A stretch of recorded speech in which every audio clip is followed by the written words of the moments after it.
The people who say personal development does not work are actually correct. Also, the people who say personal development works is also correct. Wait a minute, ED. What are you trying to say here? How can they both be correct? Well, if you stay tuned, I'm going to unpack today's title. If you're new to the channel, I go by the name of ED. For all you smart and intelligent folks out there, that just simply means Ed. I have an 8-point framework. In these 8 points, I plan. My goal, my mission is to unpack today's title, which is entitled The Truth About Personal Development, How to Actually Improve Yourself. Again, the truth about personal development, how to actually improve. If you don't mind, I'd love to give you three quotes, and then we still keep going. 3 quotes. The most important investment you can make is in yourself. Warren Buffett. Okay, you don't like that one. How about this one?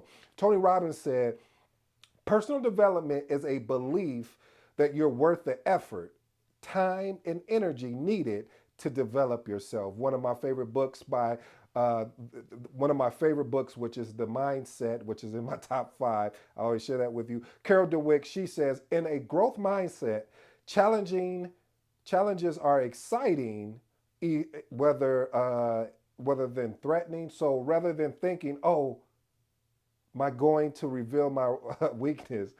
You say, "Wow, here's a chance." Let me say that again. In a growth mindset, challenges are exciting rather than threatening. So rather than thinking, "Oh, I'm going to reveal my weakness," you say, "Wow, here's a chance to grow." You see, family, there's questions out there or comments or feedback. You pick the lane. And the point of it all is that people are saying personal development is no good. It doesn't work. It doesn't help me. And then you have another side that says personal development has changed my life. Personal development allowed me to achieve things I may have not have went after or basically achieved. So then you ask the question in the opening hook. I challenged you, family, to say, well, they're both right. They are both actually correct. You see, when I got on this journey of personal development, it was because of my mentor. Shout out to him, Byron. What he showed me was he said, "Hey, pick up this book." If you don't know what this book is by Napoleon Hill, Think and Grow Rich. Now, the title alone may say, well, are you saying if I read this book, I'm going to grow rich? But it depends on what you identify what is rich, meaning is it monetary? Is it emotional? Is it just, what is it that makes you identify of being able to grow rich? So as my mentor told me to read this book, and I did, I read it from cover to cover. But wait, I have to be honest. I was like, just like the first group that I talked about who said personal development does not work, I was like, man, this book is not going to do anything for me. It's not going to put me on any trajectory. My mind is not going to change. I'm not going to have all these open thoughts about being, great and being success. It just doesn't work. So I put the book aside for a minute. And then eventually I picked the book up and I read it. Started off with chapter 1 and then I went to chapter 2. And I just couldn't stop because of the fact that the more that I read, the more exciting that I got. And because I got excited, I was like, okay, I read the book from cover to cover. What's next? What's the next book I could devour? What's the next opportunity around personal development? This leads us into point number 1. I had to make a commitment to myself to do the work, though. See, this is where I say in the beginning of the opening, I say that the people who say personal development does not work, they are correct, even though the people that say personal development works are correct as well. You see, reason why I say that again, family, is because of the fact if you don't do the work and all you do is read the books or watch the videos or study the blogs or whatever that thing is you're doing and don't apply it, that's why that whole myth of saying, knowledge is power. I push back. I disagree because I do believe knowledge is a power, but applied knowledge is even better power because you're taking the information that you've learned and you're actually applying it. That's why I always challenge you in every video, family. If I don't say it every video, my apologies. I'm gonna have to stay consistent with it of saying, hey, just don't watch these videos. Do something with the information that I'm giving you. Apply it, because these are my life lessons, meaning the learning lessons I've learned along the way in my career as a project manager. So test them out to see if they can work for you. Who knows? So I always say, family, that you have to do the work. If you don't do the work, no personal development, no Bible, no any whatever your religion, it won't matter if you don't do the actual work. Family, as you know, I have a we have the magnetic school that's going to be available on March 9th, Saturday, March 9th. Check that out. 6 classes, and I'll just leave it at that. Let's move on to point number 2. This is one of the things, too. This is why people say it doesn't work, because sometimes, and I've been guilty of this, family, is that I don't balance optimism with realism. Okay, oh wow, you said a lot there. I know it was almost like a tongue twister, but this is what I'm saying, so many words, is that yes, I can have visualization techniques. I can visualize myself having the success of the thing or things that I'm after. However, I need to put a plan in place. And then, watch this, as I shared with you on point number 1, I have to go work the plan.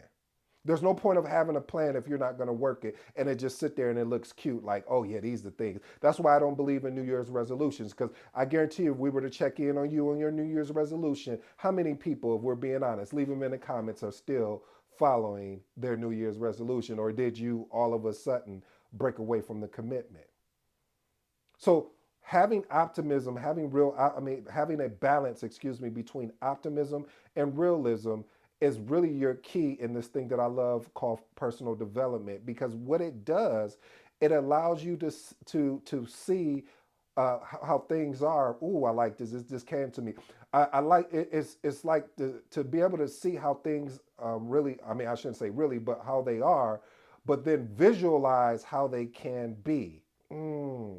See, sometimes we don't visualize where we can go and then go put the work in to make it happen so it becomes our actual reality. When we don't do that, then we say that things don't work and we never even applied them or even done something to show that they don't work. But I digress on that one. Point number 3, strengthen your willpower and discipline. Every day I do something to really challenge myself. Like if it's fasting for, to me, fasting, and there's so many different techniques and education things. I'm telling you how I fast. Fasting to me is saying I'm only going to I'm gonna eat after 12 or after 1 or after 2. But that's normally like that's when I'll say I'll start eating. Here's another example. One of the things is I started just testing, because again, family, I'm sorry, I get excited about this. I gotta take a deep breath. The reason why it's important to really understand and apply personal development, because all personal development is experimenting. That's what it is. Because if you can take the opportunity to say, okay, hey, I would love to do this, then you put a discipline in place, and say, okay, I'm committed to this. And now you go and do the thing to test it out, to see if it works for your life, to see how applicable it is for the thing that you said that you wanted. You said, hey, I want to get my PMP by a certain amount of date and within 40 days. Okay, what does your study plan look like? Better yet, scratch your study plan. How are you applying the study plan that you created, that you sat down and put hours into? What are you doing about that? Let me move on to point number 4. Network intentionally. See, it's going to be important, family. If you take this journey with me, you're going to want to be around like-minded individuals. This is the reason why I created the magnetic project manager school, because of things like this. I need more like-minded individuals are surrounded around me, so I can be surrounded by them to understand what are their concerns, what are their needs, how can I be value, how can I be a servant leader, and with the thing that they want to go after professionally. Because if I don't do that, then that's why they say it's lonely at the top, because sometimes you can't surround yourself with people or you feel intimidated. I will not feel intimidated by anyone. I'm hoping that we can get in the magnetic school some people that are much smarter than me. I don't care if they're 10, 20 times smarter than me. I'm there to learn, and I'm hoping that I can give enough value for people that are there at that school to be able to really, we can help each other. So the ability to network with a mindset of really a mutual benefit. That's all I'm looking for, is a mutual benefit. Let's move on to point number 5. Ooh, this is a tough one. I'm still in progress. All of these things are in progress. I'm a in progress making. Cultivate patience. Mhm.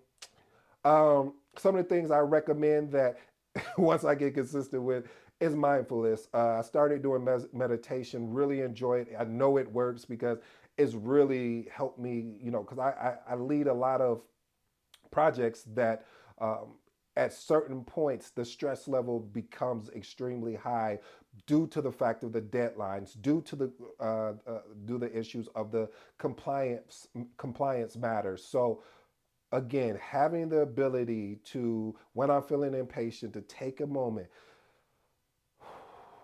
and breathe deeply and refocus on the bigger picture. Point number 6, one of my favorites, which I've gotten really, I'm so proud of myself. I don't even want to do one of these. It's called implementing time blocking. I actually got this technique from hearing about teachers. Teachers will always have a session in which they have a certain time they blocked off so they can prepare their plan for the next day, next week, or month. And what the whole point is a blocked off time that no meetings can be scheduled around that time. It's deep focus in a sense on the thing that you're trying, on the outcome you're trying to go after. And so for me, what I've done is if I'm building out my project schedule or if I'm building out my project plan, I will implement this time blocking technique to give me time so there's no distraction. So when you look at my icon, it says meeting. When you look at my icon, it says busy, basically. Well, it will never say meeting and busy, but it will say busy. And the whole point of it is, family, is just to be able to create a deep focus, to be able to see what is going to work for me. Also, since I'm on that, I've shared this before, family, being able to put my phone in do not disturb or focus. I realize, and maybe you're not like me, that they'll say rabbit, like distractions basically. And one of the things is or squirrel, you'd be like, so the whole purpose of that when you hear people say squirrel or rabbit is that it you get distracted. I mean, we're human, especially with the phones, and you got videos coming in, YouTube notifications, this notification, that notification, and you'll find yourself clicking on one of the videos and then you're in a rabbit hole. But make sure you click on my video. Anyway, I digress. But seriously though, family, being able to put your phone in focus or do not disturb. I do this a lot too when I'm in meetings, or if I'm on the phone with somebody. If I'm on the phone with somebody, sometimes I'll put it in do not disturb as well. Uh, but my do not disturb is on a different level. So anyway, but seriously though, family, look at that, implementing time blocking. Point number 7, learn to manage your stress effectively. Again, learn how to manage your stress effectively. Again, work in progress. You have to be able to identify those stressors. Those stressors, those things in life that really get under your skin, and then develop strategies to mitigate them. Just like if you were mitigating a risk, such as deep breathing, exercising, or watch this, family, time management improvements. Because sometimes stress, and I'm not a doctor, so don't quote on me. I'm talking about my own personal life. When I feel like a lot of stress coming on, that's meaning that I know I have some things I need to do, and I'm stressing because I'm finding alternative things instead of doing the thing that needs to be done. Okay, here's a better translation. Tell me if you fall into this group. And if I know everyone is not going to be honest with me, but for those who do, have you ever had something that you needed to get done, and then you found yourself doing cleaning up your space, or cleaning up your house or apartment, or all of a sudden you need to go to the grocery store. You start finding ways out of doing the thing that you need to do it, and then all of a sudden days go on and you're like, oh man. And so that stress is another thing. All right, let's move on to point number 8. Enhance your digital literacy. What does that mean?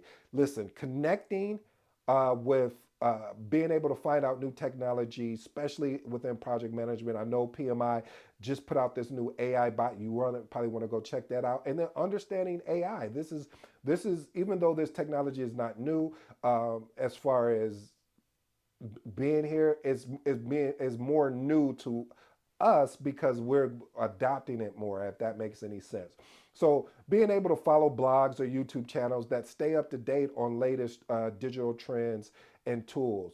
I always recommend that highly. I said one of the things I will be doing on this channel that I haven't done yet is I'm going to start picking up project management tools, and I'm going to be going through them, giving you a demo of my thoughts, right or wrong, but some of my favorite tools that I use. All right, family, I got three closing remarks, and then I'm out. But before I do that, I have a quote by Mark Twain. The secret of getting ahead, watch this, family, is getting started.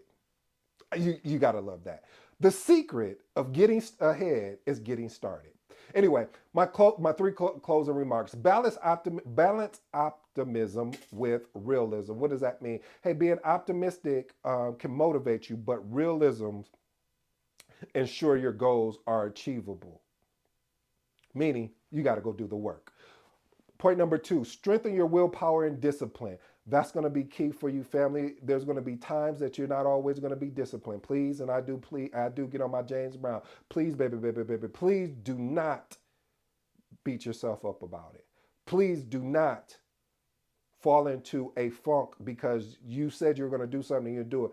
The question is, can you recover? Can you pivot? Because that, I feel like that is a strategy that is not talked about. Your ability to pivot, your ability to get back up off the ground, your ability to keep moving forward even though you didn't do the thing. Can you get back into the groove of things so you can execute on the thing? And then the last and final thing, make the commitment to yourself to do the work. Family, you have to do the work. I don't care how many books you read. I don't care how many videos you watch. I don't care how many podcasts you listen to around personal development, around growth, around the growth mindset. If you refuse, or excuse me, if you do not take it upon yourself to go and do the work, then it won't help you to listen to this information. Until next time, this has been your boy AD. You know my slogan. I'm out.